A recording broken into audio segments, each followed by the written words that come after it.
बिस्मिल्लाहिर्रहमानिर्रहीम। नाज़रीन, हिन वक़्तु असां सां गॾु मौजूदु आहिनि ताज़ो चूंडियल भारी मैंडेट सां वॾी अक्सर सां चूंडियल प्राइमरी टीचर्स एसोसिएशन जा सूबाई सदर गुलाम रसूल महर साहिब जन असां साईं जन सां मुकमल तौर ते गुफ़्तगू कंदासीं, ॻाल्हाईंदासीं जेको साईं जन जो जेको आहे भारी मैंडेट सां वॾी अक्सर सां जेको आहे कामयाबु थिया आहिनि ऐं सुठे नमूने अचीवमेंट हासिलु कई आहे। साईं, तव्हांजी वॾी महिरबानी जो तव्हां असांखे टाइम ॾिनो। हे जेको तव्हांजो इलेक्शन जो प्रोसेस हुयो, पहिरियों बि तव्हां इलेक्शन माना खटी, हाणे बि जेको आहे इलेक्शन सुठे नमूने सां वॾी अक्सर सां तव्हां कामयाबी हासिलु कई आहे। इन हवाले सां बि तव्हांखे मुबारकूं पेश कजनि थियूं ऐं गॾोगॾु असां तव्हांखे इहो पुछणु चाहींदासीं त हे जेको प्रोसेस आहे इहो तव्हांजो कीअं रहियो ऐं कीअं जेको अचीवमेंट हासिलु कई, कीअं जेको आहे इहा सॼी पोज़ीशन जो तफ़सीली असांखे ब्रीफ कयो। थैंक यू रशीद साहब, तव्हां मुबारकबाद ॾिनी, ख़ैरु मुबारक। ऐं जीअं त हीअ असांजो जेको प्रोसेस रहियो इहो हाई कोर्ट हैदराबाद जे तरफ़ां डायरेक्टर इंडस्ट्रीज़ ऐं रजिस्ट्रार कोऑपरेटिव हाउसिंग सोसाइटी खे मुनक़द कयो वियो, जंहिंजे अंडर में ही जेको असांजी पंहिंजी इलेक्शन थी, पेटियल इलेक्शन। छो त तक़रीबन 6 साल असांजी इलेक्शन जेको आहे धर्म भरम हुयूं, किथे बि कोई बि इलेक्शन प्रोसेस जेको आहे सही माना में मुकमिल न थी सघियो हुयो। उन सूरत में इलेक्शन जो प्रोसेस तमामु बहितरीनु रहियो, सुठो रहियो ऐं इलेक्शन जेका कमेटी जेका सिंध हाई कोर्ट जेका रखी हुई उहा तमामु हिकिड़ी ईमानदार ऐं साफ़ शफ़ाफ़ नमूने सां इलेक्शन कराई। इलेक्शन 11 अप्रैल ते जेका थी हुई उहा बि असीं खटी हुईसीं। उन में बि अहिड़ो को बि जेको आहे सो रिंगिंग न हुई, पर बदकिस्मतीअ सां जेको आहे असांजे हरीफ़नि इलेक्शन खां पोइ इलेक्शन जो रिज़ल्ट अनाउंस थी वियो। उन खां पोइ जॾहिं हर को निकिरी वियो रिज़ल्ट वठी, उन्हनि पोयों जेको आहे रिज़ल्ट खसण जी कोशिशि कई, बैलेट पेपर खसण जी कोशिशि कई, जेको उन्हनि खे न मिली सघियो। उन खां पोइ वरी इलेक्शन कमीशन जेका हुई उहा दुर्बर थी वई ऐं उन्हीअ जेको आहे सो वञी 2 कलाकनि जे अंदरि किथे होटल ते वेही हिकिड़ो जेको आहे सो रिज़ल्ट ठाहियो, हुननि खे अनाउंस करे छॾियो। ऐं उन जे बावजूद बि हू जेको आहे सो पंहिंजो हाई कोर्ट में विया। हाई कोर्ट में विया, केस हलियो 2 महीना खनि, पर उन जे बावजूद हाई कोर्ट आख़िर हिन नतीजे पहुती त रीपोल जो ऑर्डर कयो ऐं असीं उन रीपोल खे वेलकम कयोसीं। छो त असांखे उस्तादनि जी अदालत में वञिणो, असांखे यकीन हो त उस्ताद असांजे जेको असांजो ईमान आहे असांजो ऐं उस्तादनि जो जेको असांजे मथां फेथ आहे, असांखे यकीन हो त हीअ असांखे वरी बि जेको आहे सो भारी मैंडेट सां खटाईंदा। सो अवां सभिनी ॾिठो, असीं वरी उस्तादनि जी अदालत में वियासीं ऐं उस्तादनि वटि वियासीं। उस्तादनि खे पतो पइजी वियो त बाबा राइट कंहिंजो आहे, हक़ कंहिंजो आहे। उन में तव्हां सभिनी ॾिठो वॾी भारी अक्सरियत सां पहिरियां असां 4 वोटनि ते 11 अप्रैल ते खटियो हुयोसीं ऐं हींअर असां 27 वोटनि जी लीड सां जेको आहे सो इलेक्शन असां खटी आहे। ऐं उन्हीअ ते असांजे मुखालिफ़ दोस्तनि बि असांखे कैंप ते अची, हाजी शफ़ीमन सटियो साहिबु ऐं सिकंदर अली जतोई साहिबु, उन्हनि सभिनि अची, या उनजा प्लस बाडी जा ॿिया जेके दोस्त हुआ उहे सभु अची असांजे कैंप ते असांखे मुबारकबाद ॾिनी ऐं असांखे यकीन ॾियारायो त असीं अव्हां सां अव्हां जे हर हुकुम जी लबई कंदासीं। छो त हाणे पेटियल खे हिकु ट्रैक ते अची वई। असांजो मक़सदु बि इहो हुयो त केर बि खटी अचे पर पेटियल तंज़ीम जेको आहे सो मज़बूत थिए। छो त कुझु अहिड़ा शरपसंद अनासर हुआ जेके तंज़ीम खे हिकु करण जी कोशिशि न पिया कनि। हर मुमकिन कोशिशि उहा पई हले त पेटियल तंज़ीम जेका आहे उहा 2 हिसनि में विरहाइजी वञे, बल्कि 3 हिसनि में विरहाइजी वञे। उन में इलाही कुवतूं थी सघे थो की ब्यूरोक्रेट्स जा माण्हुनि जो बि हथु हुजे, असांजे पंहिंजे उन्हनि महिरबाननि जो बि हथु हो, जंहिंजी जेको आहे सो इलेक्शन मुकमिल प्रोसेस कंप्लीट थी वञण खां पोइ कंहिं माण्हू जेकॾहिं वैल्यू न रहे त उन्हनि जो बि महिरबाननि जो हथु हुयो त जेकर हीअ पेटियल जेको आहे तंज़ीम ट्रैक ते न अचे। पर आउं सलाम थो पेश कयां उन्हनि ख़ैर घुरनि खे, उन्हनि जेके हॾ ॾोखी जेके तंज़ीम आहिनि जिन ज़िंदगी पंहिंजी पेटियल तंज़ीम जे लाइ वक़ुफ़ु कई आहे, उन्हनि जी वॾी स्ट्रगल हुई, वॾी कोशिशि हुई त जेको आहे सो पंहिंजो पेटियल तंज़ीम जेको आहे इलेक्शन ज़रिए पंहिंजे ट्रैक ते अचे ऐं जेका सो अची वई आहे। अच्छा, माशाल्लाह साईं, तव्हां इलेक्शन में बाक़ाइदे तौर ते हिन वक़्तु जेको आहे पूरी सिंध जा तव्हां सदर आहियो, मरकज़ी सदर। त हाणे आईंदा जेको आहे तव्हांजी कहिड़ियूं अचीवमेंट्स हूंदियूं, कहिड़ा मक़ासद हूंदा, तव्हांजो फ्यूचर प्लानिंग हिन वक़्तु तव्हां जेको आहे छा था रखो तव्हां पंहिंजे ज़हन में? पेटियल तंज़ीम असांजी हिकु दफ़ो पंहिंजे उन मज़बूतीअ तरफ़ अची वई आहे त असांजी पेटियल तंज़ीम जो पहिरियों नुक़्तो आहे सिंध जे तालीम जी बहितरीन ऐं बबूदी करण लाइ पंहिंजी जिदोजहद कनि ऐं इनशाला असांजो नुक़्तो पहिरियों इहो आहे त सिंध जे तालीम खे बहितर नमूने सां कयूं छो त काफ़ी सालनि खां कुझु एसोसिएशन असांजूं जेको आहे सो मतिलबु सही माना में एक्टिव न रहियूं इन में कुझु जेको आहे सो ऑफिसरनि जो बि रोल रहियो हाणे असांजी पहिरियों नुक़्तो आहे त तालीम जे बहितरी लाइ पंहिंजी जिदोजहद कयूं उनखां पोइ असीं पंहिंजी तनज़ीम खे मज़बूत कयूं तनज़ीमी इदारा जेके बि असांजा यूनिटनि खां वठी ज़िला डिवीज़नूं मर्कज़ ताईं मर्कज़ ठही वियो आहे ऐं असांजा सभु इलेक्शन थी विया आहिनि असीं उन्हनि खे आइन जे दायरे अंदरि जेको आहे सो हलायूं का बि गैर आइनी तौरु जेको असांजो पेटल जो आइन आहे उनखां ॿाहिरि काई बि एक्टिविटी असांजी न थियणु खपे उनखां बाद में असांजे उस्तादनि जा मसाइल इलाही मसइला आहिनि असांजे उस्तादनि जा प्राइमरी उस्तादनि जा इलाही मसइला आहिनि जहिड़ो की पहिरियां अॼुकल्ह जी वबा बायोमेट्रिक वारी खाई वई आहे हालांकि असीं बायोमेट्रिक खे वेलकम चयोसीं जॾहिं आई हुई त बाबा असीं उस्ताद पढ़ायूं था असां इन खां डिॼूं कोन था पर बायोमेट्रिक जो जेको सिस्टम हुननि सेंट्रलाइज़ करे छॾियो उहो जेको आहे कोई अहिड़ो ख़ासि बेनिफिट न पियो मिले हाणे ॻाल्हि इहा आहे त जिते जिते उन वक़्तु बायोमेट्रिक थी वई जेको जिते हो उहो उते थी वियो उनखां पोइ काफ़ी उस्ताद रिटायर करे विया काफ़ी इनरोलमेंट जेको आहे सो वधी वई हाणे उन सबबु जेको आहे स्कूल जा रिटायर करे विया उस्ताद उते उस्ताद जिते वन टीचर हो रिटायर करे उहो ख़ाली आहे जिते उस्तादनि जी 5 जी ज़रूरत हुई उते 5 उस्ताद आहे उतां 3 रिटायर करे विया त बाक़ी 2 उस्ताद आहिनि हाणे उन सिलसिले जे करे स्कूल सफ़र पिया कनि हाणे ॻाल्हि असुल इहा आहे त जेकॾहिं को ऑफिसर को ट्रांसफ़र करे रखे बि थो उस्ताद खे त मथां जेको आहे सो हुकूमत जो ॾंडो आहे त बाबा जंहिंजी बायोमेट्रिक जिते आहे उते ड्यूटी करे ज़ाहिर आहे त को बि उस्ताद त कोई बि ऑफिसर रिस्क खणण लाइ तयारु न आहे ताकी उहो स्कूल जेको आहे सो पंहिंजो बंदि रहे थो ऐं उन स्कूल जी तदरीसी अमल जेको आहे सो उहो मुतासिर थो थिए पियो सो इन करे असांजी गुज़ारिश हूंदी असांजी सिंध गवर्नमेंट खे अपील बि हूंदी त बायोमेट्रिक जेको सिस्टम आहे उहो डिस्ट्रिक्ट लेवल ताईं कयो वञे ताकी स्कूल खोलण में या जिते खोट वाद आहे उते पूरी करण में जल्दी जेको आहे हिकिड़ो आसान कमु थी पवे ऐं हीअ जेका शिकवा शिकायत हले पई स्कूलनि में टीचर जी खोट आहे उहा जेकर जेको आहे पंहिंजो न थिए उन सां गॾोगॾु असांजे उस्तादनि जा मसइला जहिड़े क सन कोटा आहे टीचर कोटा असांजी प्राइमरी जी असांखे उन लाइ स्ट्रगल करणी आहे छो त असां प्राइमरी टीचर हिकिड़ो वाहिद असांजी हिकिड़ी तनज़ीम आहे जेका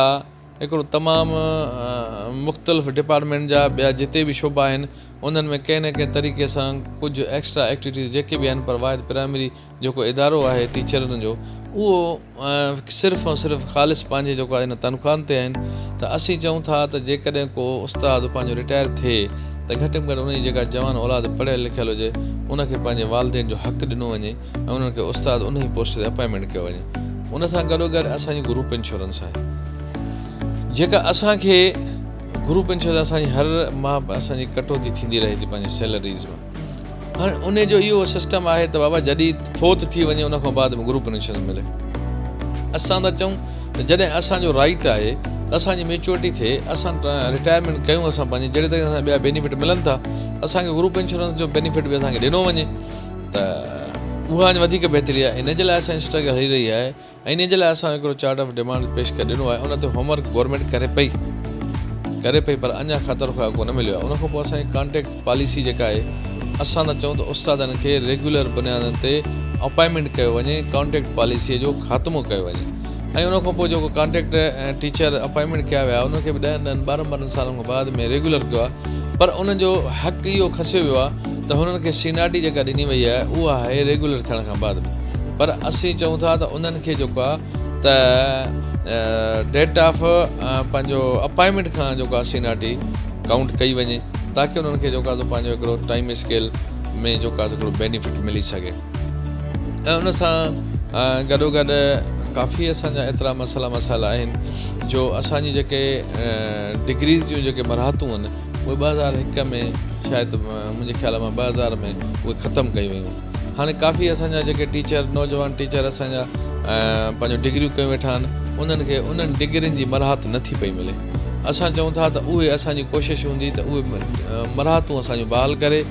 BA BEd जूं MAd जूं उहे मरहतूं बहाल करे ऐं उस्तादनि खे उन्हनि जो जेको आहे पंहिंजो बेनिफिट ॾिनो वञे त इनशाला हीअ असांजे उस्तादनि जा मसाइला आहिनि अञा असांजी इनशाला हिकिड़ो मीटिंग्स थींदियूं जेका असांजी सिंध जी वर्किंग कमेटी हुन में डिस्ट्रिक्ट जा प्रेसिडेंट डिवीज़न जा प्रेसिडेंट उहे जॾहिं असां वेहंदासीं काफ़ी मसाइल आहिनि हर हिकु पंहिंजो डिस्ट्रिक्ट जे हवाले सां जेके मसाइल आहिनि जेके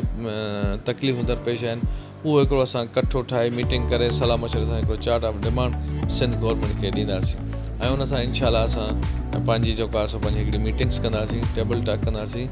ऐं उन्हनि टेबल टॉक ज़रिए असांजी कोशिशि हूंदी त उन उस्तादनि जे मसाइल खे जेको आहे हल कयूं वञे ऐं तालीम में किथे डिस्टर्ब असांजी न थिए पर इन्हनि सभिनि शयुनि जे बावजूदि जेकॾहिं गवर्नमेंट उन्हनि शयुनि ते कन लाटार कई त पोइ असांजो राइट आहे जेको जमहूरी असांजो हक़ आहे त असीं पंहिंजी जिदोजहद कंदासीं असीं पंहिंजे प्रोटेस्ट तरफ़ वञी सघूं था। तव्हां जीअं उस्तादनि जे हक़नि जी ॻाल्हि कई त जेके उस्ताद उहे आहिनि जेके ड्यूटियूं बि नथा कनि इहे जेके माना अपॉइंटमेंट बि आहिनि स्कूलनि में त उन्हनि जे लाइ कोई तव्हां जेको लाइमल आहे? साईं हाणे ॻाल्हि इहा आहे त हिकिड़ो स्लोगन बणिजी वियो आहे त उस्ताद ड्यूटियूं नथा कनि। ऐं चवां थो त बायोमेट्रिक जॾहिं खां बि आई आहे त उस्ताद रेगुलर बि आहिनि ड्यूटियूं बि कनि था। इन केस का घटि वधाई थी सघे थी मां नथो सम्झां त को अहिड़ी इरेगुलरिटी आहे मूंखे नथो लॻे पियो तक़रीबन उस्ताद रेगुलर आहिनि। बाक़ी हाणे किथे किथे इशूज़ अहिड़ा आहिनि जिते हिकिड़ो स्कूल जी असांजी बायोमेट्रिक थियल आहे ऐं उहो स्कूल जी बिल्डिंग ख़तमु आहे उन ॻोठ में ॿार कोन्हनि कंहिं क़बाइली झगड़नि जे करे उहे शिफ्टेड थी विया आहिनि त हाणे ज़ाहिर आहे उहो टीचर जेको आहे ॿिए स्कूल में कमु कंदो हूंदो ऐं उहो पोइ एलिगेशन हूंदो त हिन स्कूल जा जेको आहे उस्ताद जेको आहे पघार खणनि पिया पर जेको आहे ड्यूटी कोन था कनि बल्कि ईअं हरगिज़ कोन्हे को उहे ड्यूटी कनि था पर नेमुल बदल कंहिं न कंहिं ॿिए स्कूल में जिते उनजी ज़रूरत आहे उते उहे ड्यूटी कनि था। रेयर क़िस्म थी सघे थो किथे अहिड़ो हुजे बि सही ऐं बाक़ी ऐं नथो सम्झां त असांजे उस्तादनि जी अक्सरियत जेका उहा पंहिंजी ड्यूटी करे थी पई। अच्छा असांजे IPA जो जेको कंट्राडिक्शन हले थो परसेंट जे हिसाब सां ताज़ो जेको आहे CM जी मीटिंग बि थी 50% या 45% इन हवाले सां तव्हां छा चवणु चाहींदा? नंबर पहिरीं ॻाल्हि इहा आहे त कुझु पॉलिसियूं गवर्नमेंट ॿाहिरियों जूं खणी अचे एडॉप्ट कंदी आहे। हाणे जॾहिं त ॿाहिरि मुल्कनि जी जेके तरक़ी याफ़्ता तरक़ी पज़ीर मुल्क आहिनि उन जी हिकिड़ियूं पॉलिसियूं खणी जॾहिं असांजे पाकिस्तान जे अंदरि असांजे सिंध सूबे अंदरि लॻायूं थियूं वञनि त हितां जी ग्राउंड रियलिटी उहा न आहे। इन जे करे घटि में घटि उन इलाइक़नि खे उन डिस्ट्रिक्ट से उन डिवीज़न खे उन्हनि नज़र सां ॾिठो वञे ऐं उन जे तर्ज़ अमल ते जेको आहे सो हीअ इंटरव्यूज़ कया वञनि। 2-2 साल 3-3 साल हिकिड़ो अपॉइंटमेंट जो जेको सिलसिलो हले थो पियो हीअ त जेको अपॉइंटमेंट जेको तरीक़ेकार न आहे। ऐं चवंदुसि त मुंहिंजी जेका हिकिड़ी सजेशन आहे त बाबा हिकिड़ी कमेटी जोड़ी वञे तमामु बहितरीनु ऐं क़ाबिल ऑफिसरनि जी UC वाइज़ हू इंटरव्यू कंडक्ट करे UC जे अंदरि जेके स्कूल बंदि आहिनि बाबा जेकॾहिं उते असांखे 5, 8, 10, 15 उस्ताद जी ज़रूरत आहे त 10 उस्तादनि जे लाइ जेको आहे इंटरव्यू कंडक्ट कनि ऐं हिकिड़ी डेट रखी करे अनाउंस कनि बाबा हिन UC जे अंदरि माण्हू अचनि उते असांखे जेको आहे अपॉइंटमेंट करणी आहे असांखे 20 उस्तादनि जी ज़रूरत आहे। ऐं सम्झां त उहो बहितरीनु अमल हुयो पर जॾहिं हिननि कयो आहे त हीअ पेपर इन लेवल जो ॾिनो वियो आहे त आहे की ऐं सम्झां थो को CSS ऑफिसर अपॉइंटमेंट कया था वञनि पर उन्हनि खे बि मुंहिंजे ख़्याल में 40% ते जेको आहे सो पास कयो थो वञे। ऐं इन खां अॻु में जेको आहे सो 17 जी पोस्टूं जेको आहे सो फिल कयूं हुयूं त उन्हनि खे बि मुंहिंजे ख़्याल में कोई 35% मुंहिंजे सम्झ में त अचे थो त उन ते जेको अपॉइंटमेंट कयो वियो। पर जॾहिं पिरामिड उस्ताद जी अशद ज़रूरत आहे असांखे त बाबा उन में तव्हां थोरी घणी लेंस ॾेई तव्हां अपॉइंटमेंट कयो। उन खां पोइ असांजे सिंध जे अंदरि तमामु हिकिड़ा ट्रेनिंग्स जा इदारा आहिनि जेके बंदि पिया आहिनि त तव्हां टीचर्स खे जेको आहे ट्रेनिंग ॾियो।